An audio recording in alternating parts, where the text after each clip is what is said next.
Jaya Radha Madhava Va Kunya Bihari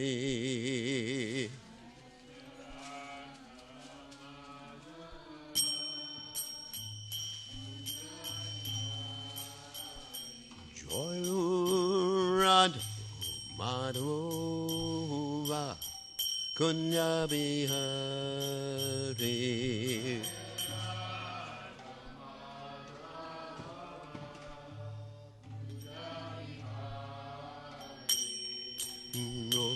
Gopinana Malaba Giribaruda Ure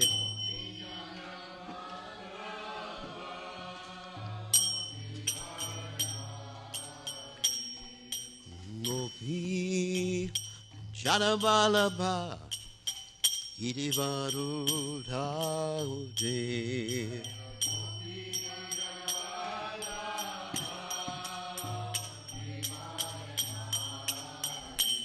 Yasudanandana Rajadanarandana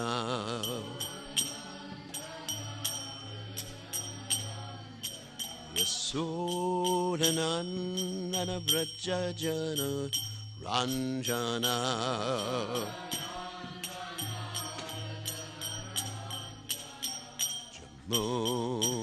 Jamunatira Manachare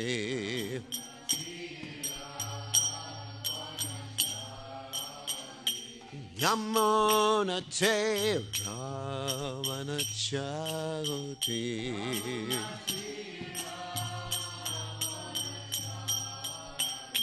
Jaya Randhu Madhuva Kunya Bihari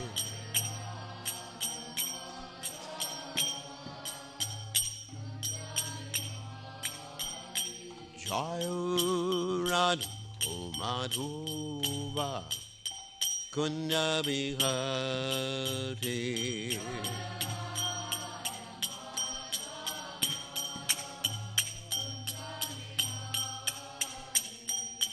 Gopi Dana Balabha Irivaruda Ude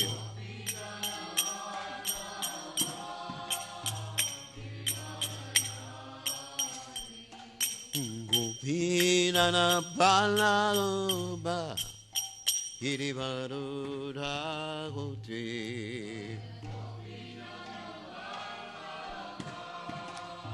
Irivaruda Diyasunanana Rajajanurandana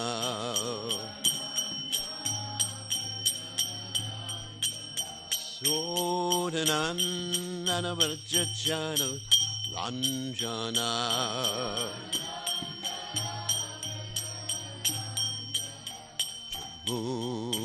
Munatera Manachati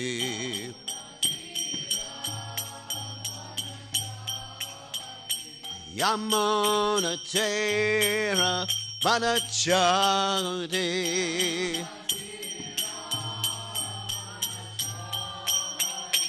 Jaya Ranhu Madhuva Kunya Vihari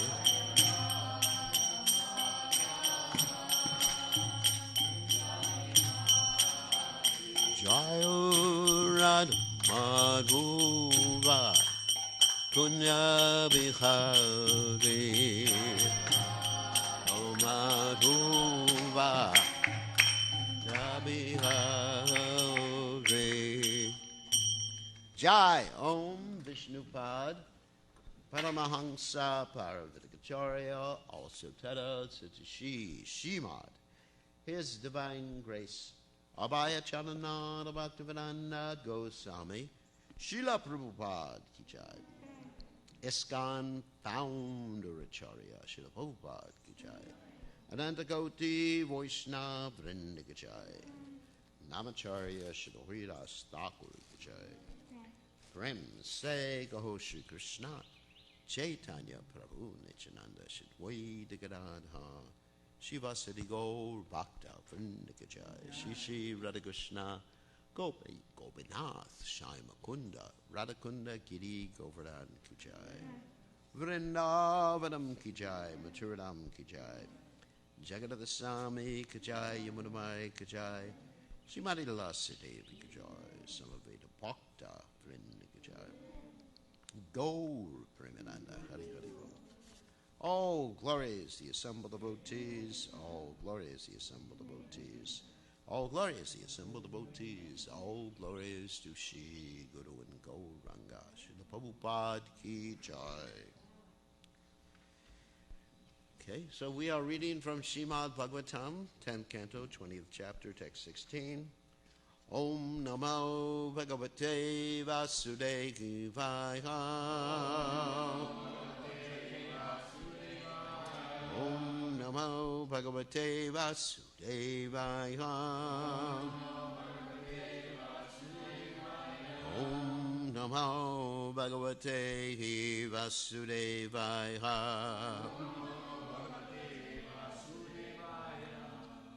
Okay, just turn that off. Marga Bahuhu Sandigdash Chanaish Chana Hi Samskritaha Dabhyasya Manaha Shutaiho Advijahai Kalena Chahataha Marga Babu Sandigdas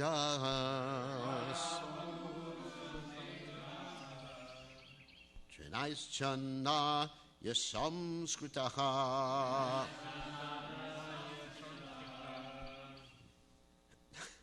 Nabhyasya Mana Shutayo Dvijay Kalena Chahataha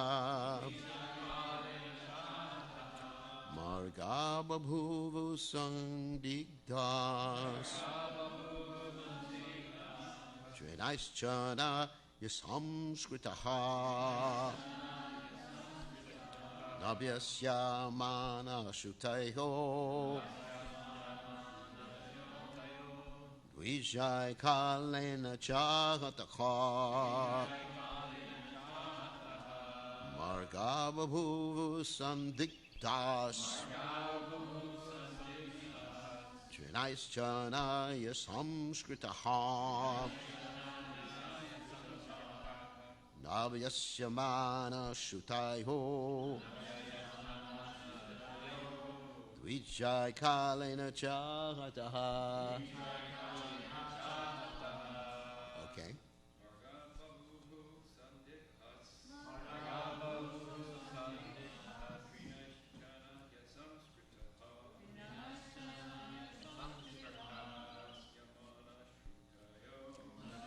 Mana Shutayo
righty. Hold on a second. Back to the word by words. Margaha, the roads. Babu became. Sandigdaha, obscured. Janahe, by grass. Janaha, covered over. He, indeed. Asangskritaha, not cleansed. Na abhyasyamanaha, not being studied. Ashutayaha, the scriptures. Dvichahai, by the brahmanas. Kalena, by the effects of time. Cha, and ahataha, corrupted. So translation, during the rainy season, the roads, not being cleansed, became covered with grass and debris, and were thus difficult to make out. These roads were like religious scriptures that brahmanas no longer study, and thus become corrupted and covered over with the passage of time. So you can repeat, during the rainy season, the roads not being cleansed became covered with grass and debris, and were thus difficult to make out. These roads were like religious scriptures that brahmanas no longer study, and that thus become corrupted and covered over with the passage of time. So there's no purport by the servants of His Divine Grace Srila Prabhupada, but we do have a commentary by Vishwanath Chakravarti Thakur. Vishwanath Chakravarti Thakur states, not studying the scriptures is compared to the unclean paths. Scriptures being lost due to time is compared to the paths overgrown with grass. The scriptures and the path are both defiled. This is unfavorable for the Brahmanas. Jiva Goswami says the roads are like the Vedas not being studied, destroyed by Kali Yuga. There is a version with Shrutiya Iva and with Kalena Ahata as well as Kalena Hataha. The word Eva means and. All right, so we'll go back to the text again. Magababu sandigdas trinaishchana yasamskritaha navyasyamana shutaihu nuijai kalena chagataha. So Om Gana Tibidanda Shah Gananjana Shalakaya Chakshur and Minikam Yena Tuzmai Shigurve Namaha. And also I'm going to read Srila Prabhupada's translation here in the light of the Bhagavat and Prabhupada's short purport. In the rainy season, some of the roads are not frequently used and become covered with long grasses, and thus it becomes very difficult to see the road. Similarly, in this age, the transcendental scriptures are not properly studied by the Brahmanas. Being covered by the effects of time, the scriptures are practically lost, and it becomes very difficult to understand or follow them. And then Prabhupada's explanation. A covered road is exactly like a Brahmana who is not accustomed to studying and practicing the reformatory practices of Vedic injunctions. He becomes covered with the long grasses of illusion. In that condition, forgetful of his constitutional nature, he forgets his position of eternal servitorship to the Supreme Personality of Godhead by being deviated by the seasonal overgrowth of long grasses created by Maya. A person identifies himself with illusory productions of nature and succumbs to illusion, forgetting his spiritual life. So there's actually several ways we can understand this. One is like a very historical way. What do I mean by that? Is that during the previous Yuga, that is the Dwapara Yuga, and especially the Treta Yuga, and what to speak of the Satya Yuga, you had the Brahmanas recite the Vedic literature, what they consider to be the four original Vedas, Rigs, like Yajur, Atara, Samaveda. Actually, okay. Speak louder. Oh my God. So during the rewind. So during the previous yugas, especially we're talking about Satya, Treta, and Dwapara Yuga, there was quite a bit of recitation of the four what the Brahmanas consider the original Vedas: Rig, Sama, Yajur, and Atharva Veda. The Rig Veda is the Veda of hymns. And it's interesting to note that most of the hymns in the Rig Veda are dedicated to the personality known as Indra. You know, if you actually do a count in the Rig Veda, you'll find that. Also in the Rig Veda, there's an interesting verse, Om Tad Vishnu Paramam Pada Pashanti Yat Surya. So people often ask, you know, where is Krishna, where is Vishnu in the original Vedas? Well, he is all over in the original Vedas and also in the Upanishads. So the Brahmanas were very expert, and the Vedas, the four Vedas at least, were passed down through the process of memorization. And in order to properly utilize these four Vedas, there had to be exact, not only memorization of the words, exact memorization of the tempo, the music, you know, because you have the Samaveda dealing with musical stuff. And of course, the Atharva Veda is quite an interesting Veda. It deals with curses and different mantras for doing different things. Yeah, I guess we should have devotees study it so they can learn how to make money or produce gold or whatever like that. So, anyway, so apart from that, it required extreme memorization because it was Shruti. They're called the Shrutis, okay?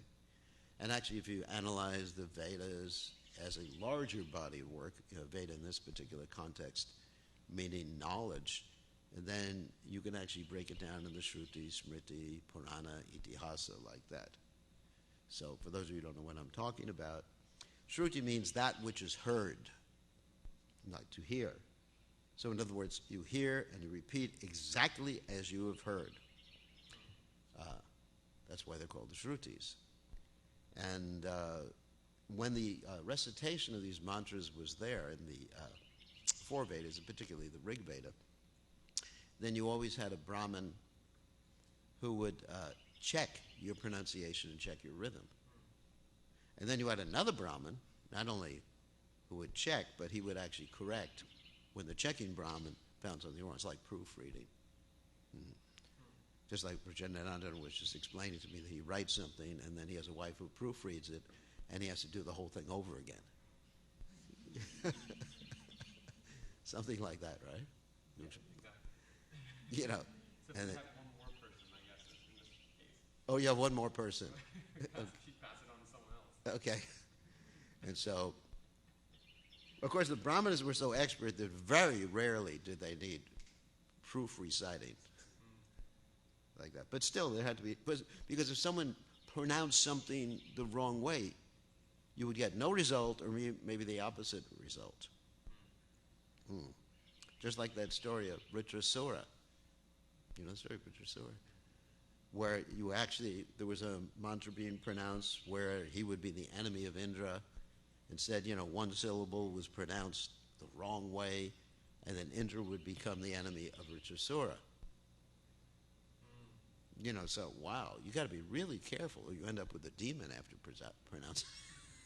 You may be pronouncing some mantra to have some benediction, and then you'll end up with, you'll be killing your family members or something like that.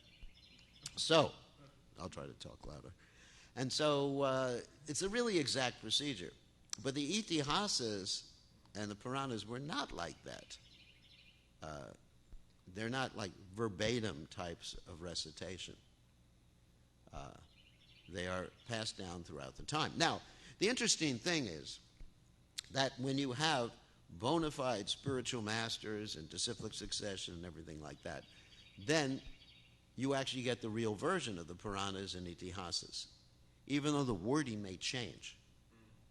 It may actually change, but and especially the Puranas are expanded upon when you have each succeeding generation of gurus. Like you have Prabhupada's purports on the Bhagavad Purana, and Prabhupada's purports form and the purports of Jiva Goswami, Sanatana Goswami, Vishwanath Chakravarti Thakur, Sridhar Swami, etc. They actually form an integral part of the Bhagavatam. Like sometimes devotees say, well, I should just read what the verse is. But actually, the whole Bhagavatam is there, just like right now we're going through the Bhagavad Gita in our nightly classes or evenly classes in the evening. And we're reading Prabhupada's purports because they're a very important part of understanding the verses in the Bhagavad Gita. So anyway, I'm talking about disciplic succession. And sometimes those disciplic successions get broken. And Krishna himself mentions this in the Gita, doesn't he?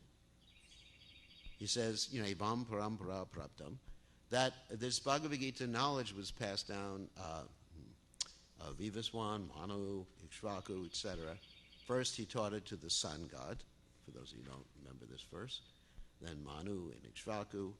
But in the course of time, this knowledge became lost because there was a break in the disciplic succession. As we often say, a chain is only as strong as the weakest link.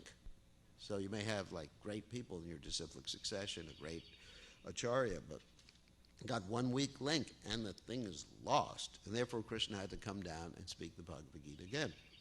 He didn't have to come down, sorry. He did come down to speak the Bhagavad Gita again because Krishna's devotees can do that too. So why am I mentioning this? Well, because many, as mentioned here, of the Vedic literatures have been corrupted because there's no bona fide disciplic succession in passing down the information. And which literatures am I mentioning? I mean, let's take the Mahabharata, and you may say, boy, you're an offender. You're blaspheming the Vedic literatures in pursuance of the Vedic version. You've heard that offense? One of the 10 offenses. That Maharaj is blaspheming Vedic literatures, saying the Mahabharata has become corrupted. I'm not saying the Mahabharata is corrupted, but the present versions of the Mahabharata. And that's not just my opinion. That is the opinion of Sripad Madhvacharya. He has a commentary to the Mahabharata, which I've actually read, called the Tatpara Nirnaya commentary. And in his commentary, he actually states this. He said, the Mahabharata has been corrupted. There's been things taken out, things put in, and things changed. Therefore, even this is understood by modern scholars who have ascertained there's something like 64, that's an auspicious number, 64 versions of the Mahabharata. And some of them differ dramatically. And not the main story. Of course, you always have the 5 Pandavas and Krishna and Duryodhana and Dhritarashtra, all the main nice guys like Dhritarashtra and Duryodhana. But you always have them. I'll give you a practical example. In one edition of the Mahabharata, this is one of the South Indian editions, because in South India, they tend to be a lot more conservative than in North India. North India is pretty wild. So in South India, one of the South Indian editions of the Mahabharata, you have this whole story about Vyasadev's birth. His father was Parashara Muni, mother was Satyavati. Okay?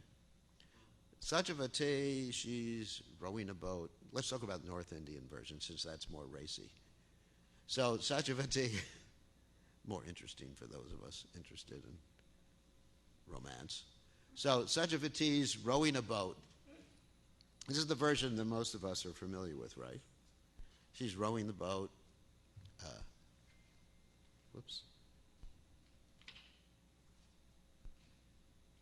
She's rowing, thank you. Actually, I just got approval from Mother Irmila for today's class. She said, very important points. Thank you. So, that's the benefit of having your text messages on your watch. Anyway, so she's rowing the boat, and she's not actually a fisherman's daughter. She's actually the daughter of the King Basu, but she came from the body of a fish. Okay. So she's rowing the boat, and as she's rowing the boat, and she really smells bad. Because, you're born from a fish. You really have a problem there. So, and Parashara Muni gets on the boat, to go across the river. And he says to her, basically, let's have a kid. And she says, well, we are in the middle of the river. I'm a young maiden. This is not appropriate. And he says, no problem. I'll arrange it. You can always remain a young maiden. And he creates a big fog and everything like that. You've heard this story. Like one of those fog machines in a play. You see a fog machine. I think we're going to get one for the temple so we can do plays. So anyway, and then Vyasadeva is born as Krishna Dvaipayana Vyasadeva. So anyway, so he's born, and so that's one version. Second version is you have a South Indian version, more conservative, not Krishna West version. But anyway, you have the South Indian version where there's a regular marriage. In other words, there's a whole Vivaha Yagya, the 3-day thing where everybody sweats and gets tired. It's true. It's like very hot in South India. I've seen some marriages in South India. They're very interesting. Actually, each place in India, there are different types of marriages. South Indian marriage is quite interesting because you have this Kashi Yatra, part of the South Indian marriage, which means that in the beginning of the marriage, the boy gets frightened and he runs away out of the marriage ceremony. It's part of the ceremony. It's like a play? It's a play, yeah. Has anyone seen this before? You've seen it. The boy runs away, scared. What am I getting into? I'm going to have to work like an ass, to maintain this. So then he runs away, and the bride and the bride's family runs after him outside, and they put him on a swing. You seen this, Kalindi? You've heard about it? Yeah, I've been at those marriages. Anyway, and they put them both on a swing, and they make them look at each other, and he falls in love, and then he decides, well, I'm an illusion, I better get married. So anyway, so that's South India. That's the South Indian version. And so in that South Indian version of the Mahabharata, you actually have them getting married. Regular old thing, not on a river, but, full vivaha stuff. And so, what's happening? Well, we don't know. That's really true. That we don't know what actually happened with the marriage. So, did it happen this way? Did it happen? And of course, if Prabhupada says it, that's another thing. But the problem is, the Mahabharata has not been passed down in an unbroken disciplic succession. So therefore, exactly as mentioned here in this verse, that even the scriptures become lost. Not precisely lost, but misunderstood, misinterpreted. The story becomes changed a little bit like that. However, we do have literatures, and then we have devotees sometimes quoting from the Puranas about different things. They come out with Kadasi books about, and from this Purana and that Purana, and it's scary. I get scared about all these things, because all these injunctions, and not only all these injunctions, but even though you may have things that are passed down in disciplic succession that are not applicable for a time, place, and circumstance. For example, you have the Hari Bhakti Vilas, which is definitely a pure work coming down in disciplic succession. And you have injunctions in the Hari Bhakti Vilas that some of them are applicable for today, some of them are applicable for 10 years ago, some of them are applicable for 100 years ago. And some of them are for India, some of them are for the United States, some of them are for North Carolina, and some of them are for Florida. And no, I'm just making that up. So it's actually quite bewildering, the whole thing. First of all, you got to have bona fide literatures, and you got to know what part of the bona fide literatures to apply, right? For example, in the Hari Bhakti Vilas, there's injunctions: don't eat carrots. So you go to India sometimes, because there's some Purana that says that carrots are the bones and the blood of some sage. And you got all these different rituals too in India. Like snapping your fingers every time you yawn. because there's this whole because this whole story that Hanuman did that for Lord Ramchandra, but actually it's not there in the Valmiki Ramayana. It's there in the Tulsidas Ramayana. You understand? And so that when I go to Fiji, for example, it's really confusing for people because I'm telling stories from Valmiki Ramayana, which Prabhupada says is bona fide. We do have the original Sanskrit from the Valmiki Ramayana. And it's written in a certain meter, so you know it hasn't been changed, Sanskrit. So, and so people get really bewildered when I start telling these stories, and I don't refuse to accept some of the stories that they know from the Tulsidas Ramayana. It just, what are you talking about? I never heard that one before. And they asked me a story. So what about when Hanuman did this? I said, I didn't know that Hanuman did that. So, and also there's the South Indian Ramayana. Every language in India, you have a different Ramayana. You have a Telugu Ramayana, for example. And so, what do you accept? Therefore, you need to really focus on what has been taught to us by our Srila Prabhupada and disciplic succession. It's an extremely important point, this disciplic succession thing. And right now, we're talking on the GBC, or some of us are talking about whether women can become gurus, position of ladies, and all these just different hermeneutical issues. And you have people taking from this part of the Vedas or that part of the Vedas. Who knows whether it's applicable, whether it's actually been passed down in disciplic succession or not. And it's just like a quote war. It's really amazing. It's really amazing. You get quotes thrown at you that women should be this, they should always stay in the kitchen barefooted and no socks. And it's just like, huh? But I think we should stick with our acharyas. Like Prabhupada did say that ladies can become gurus. Lord Chaitanya said that ladies become. Lord Chaitanya didn't specifically say ladies. He said, Kiva Vipra, Kiva Myashi, Shudra Kena Nai, Ye Krishna Tattva Veta Se Guru Hoy. I mean, that pretty much covers everybody.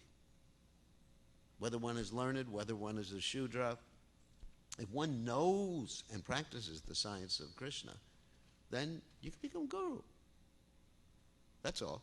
I mean, when one is self-realized, one is self-realized. It's not that a Krishna-conscious woman is less than a Krishna-conscious man.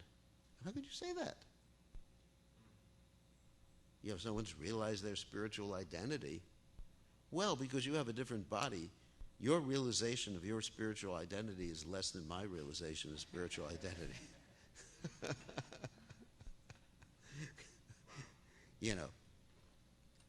Even though you know more verses from the Bhagavad Gita and know the whole Bhagavatam by heart, one of my god sisters does, Narayani.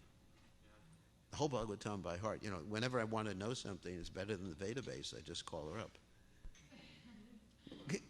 It's better than Google, better than the database. I just say, where's this verse? She says, 10th canto, 5th chapter, verse 32, with the third line in the purport. She's like that, yeah. Narayani. Yeah, she's an amazing devotee and so humble.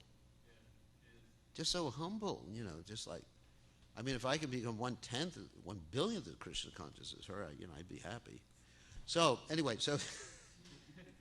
I said that was one of the points I wanted to make from this verse, which is actually a really important point. That we accept what Prabhupada has taught, and, we understand certain details and certain principles. Actually, Rupa Goswami makes this point in the Nectar Devotion. He says something about, all right, here. He talks about basic principles, not details. He said a basic principle is that one has to accept a spiritual master. Exactly how one follows the instructions of the spiritual master is considered a detail. For example, if one is following the instruction of a spiritual master and that instruction is different from the instructions of another spiritual master, this is called detailed information. So just like dealing with this woman's guru thing, sometimes they'll go to Ramanujacharya acharyas, or spiritual master and try to get advice from them. That's not really the point. But the basic principle of acceptance of spiritual master is good everywhere, although the details may be different. Really important. Rupa Goswami does not wish to enter into the details here, but he wants to place before us only the principles. So the other point I wanted to mention, I want to leave myself time for this, is this particular verse talks about how Brahmins, when they don't regularly recite the Vedic literatures, the literatures are lost and become very difficult to understand, and the Brahmanas actually lose their Brahminical status. This actually applies to us too. What do I mean? And not that the literatures become lost because I don't read the Bhagavad Gita every day, which I do read the Bhagavad Gita every day.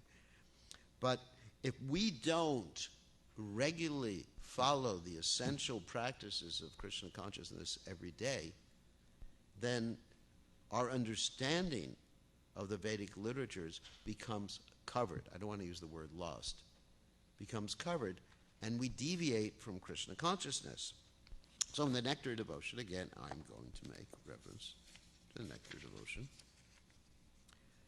There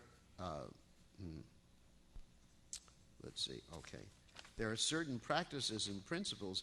And yesterday I was thinking about this. Why was I thinking about this? Not because I'm preparing for class, but I was looking hearing the memories of so many devotees who were serving Prabhupada, and they were telling nice Prabhupada stories and everything like that. And then I was thinking, not to find fault, but that some of them have really gone off the rails.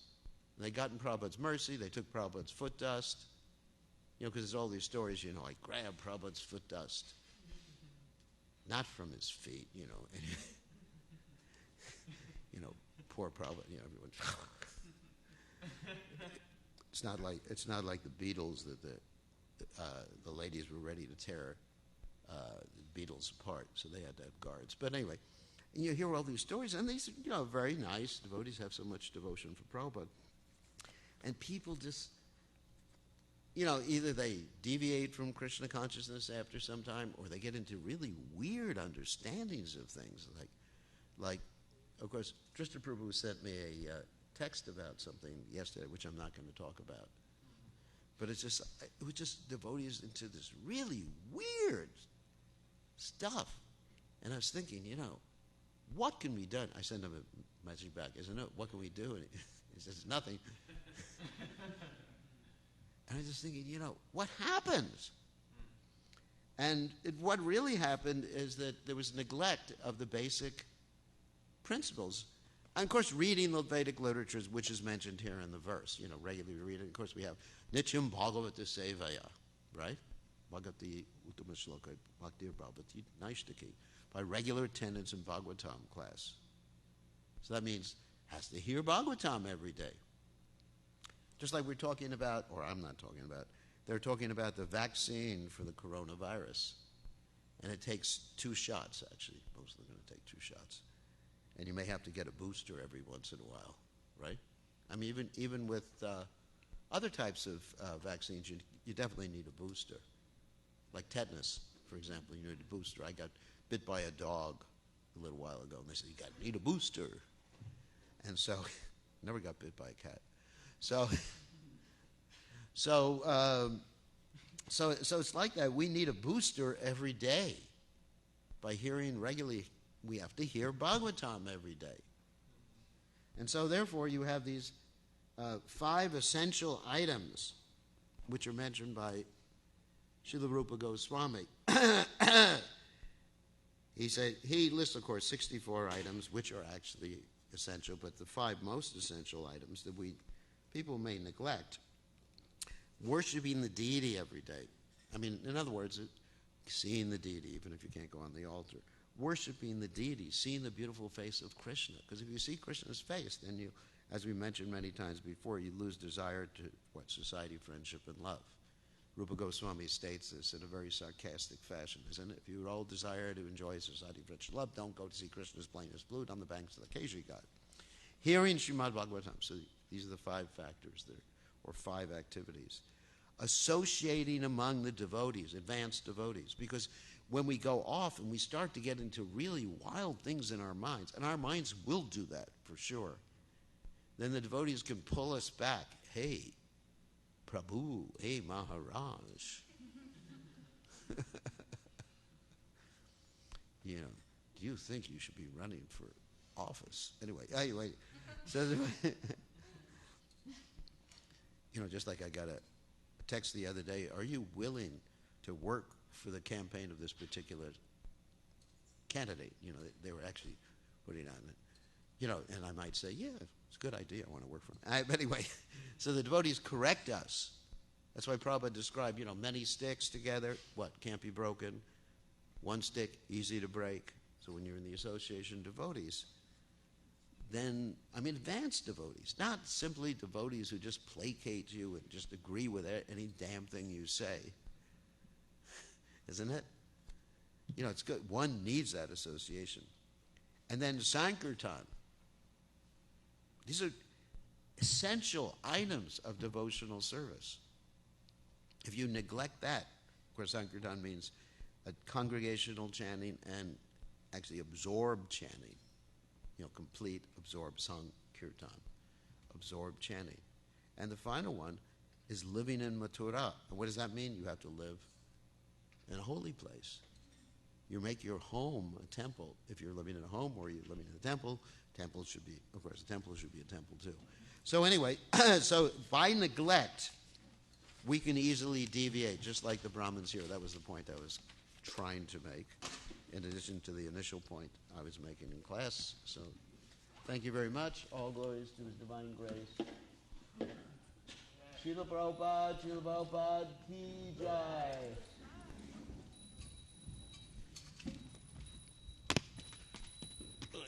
Gabalt.